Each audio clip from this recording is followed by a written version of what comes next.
What's up, ladies and gents, and welcome back to Forza Horizon 4. We are back with another festival playlist, and this time we are in the summer. As always, we start with the photo challenge, and we have take a photo of your car at the Greendale airstrip. It only says your car, so you can use whatever you like.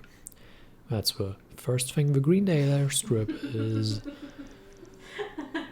in the eastern part of the map, over here, to the right, top right corner, where you also have a drag race and a speed trap. And then you take a picture. That should complete the photo challenge, and it does. And we will see each other with the weekly Forzathon. Now for the weekly Forzathon challenge we have something a little bit challenging maybe, but something a little bit special this week, and we have Own and Drive, the Ultimate Edition of one of the greatest cars of all time, maybe the greatest. The 1989 Ferrari F40 Competizione. And we will do just that. You can buy it at the auto show for, I think, 3 million. Yes, 3 million. So if you don't have that, well, you should drive some races, I guess. And this completes chapter number 1. Then we have chapter number 2, the red ones go faster. Put your foot down and earn 3 stars at the Bamber Dune Speed Trap with your Ferrari F40C. Now the speed trap is over here, very far east side, just below the castle. And we reach 220 miles an hour. Now if you tune the car a little bit, that makes it a little bit easier, and we'll just give it a shot. I've actually reconsidered, and I think it's better to drive from the bottom of the map, so from the south. Because the road is a lot more friendly to you from that side. As you also don't have that uphill bit. And we should do it reasonably comfortably. Yeah, that's a lot better. It's a lot harder from the top. I wouldn't have considered that, but you really only have from about here to accelerate. Because you have that corner there. And then the uphill bit. So it's actually a lot easier from the south, and I would recommend that. And if you properly tune the car, it really shouldn't be too big of an issue. So yeah, I hope you can do this. I really do. And then we have chapter number 3, pretend you're driving down the Mulsanne. That's the Mulsanne Strait on the, well, the 24 Hours of Le Mans race, you know, that track. And get 25 ultimate speed skills in your Ferrari F40C.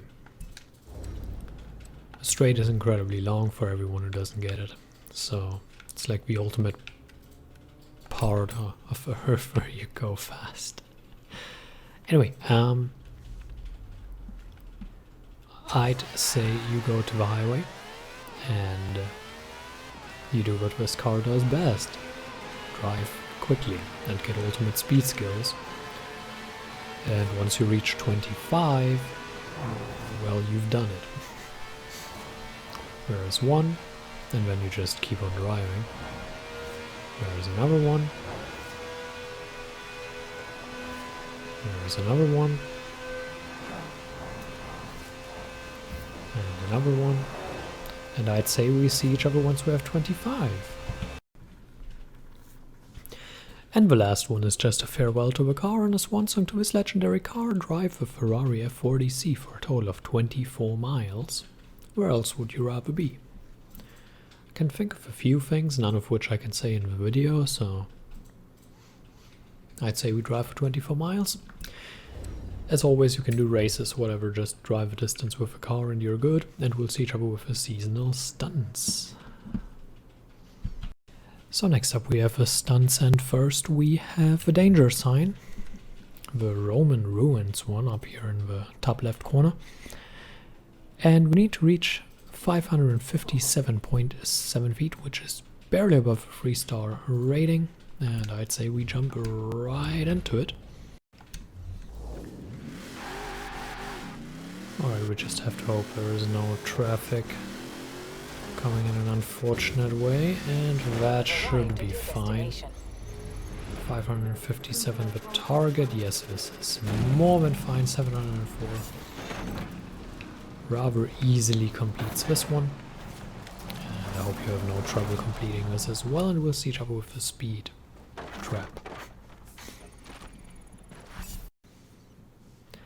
And for the speed trap we have the Moorhead Wind Farm, which is one of the hardest ones simply because of its massive speed that you require. 244 it is, and I'd say we see what we can do.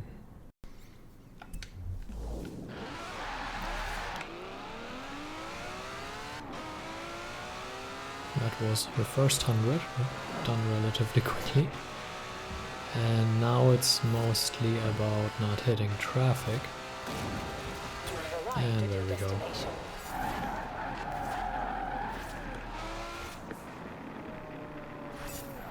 With the correct car, namely this one, it's not too difficult, but that was pretty good. The trouble really is to not hit any traffic, but if you make sure you don't, then it's really not too big of an issue. And obviously getting through this slightly twisty bit, but you can really go fairly straight, and I think if you don't do it on the first try, at least in the second you know how to approach it, and then you should be able to do it, and we'll see each other with the speed zone.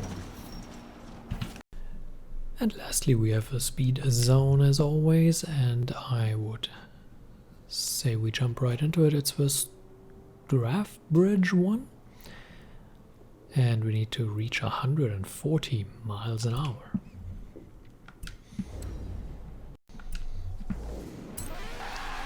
And I'd say we try to do exactly that. 140 is quite a lot,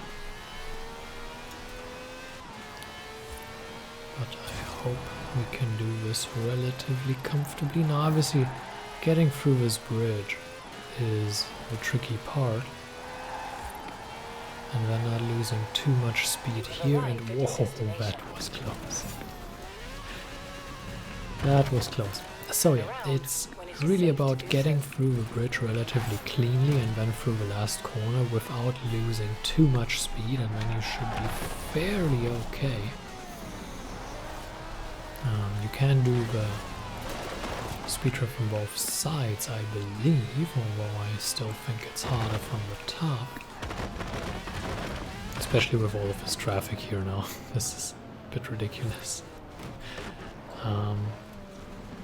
It's doable, it's certainly doable, but you just really need to make sure you get cleanly through the corners and not lose too much speed. Just brake a little bit earlier, make sure you start early enough so you take enough speed and enough of an advantage into the speed zone, and then you should be able to do it. And I hope you enjoyed it. Thank you for watching, and until next time, farewell.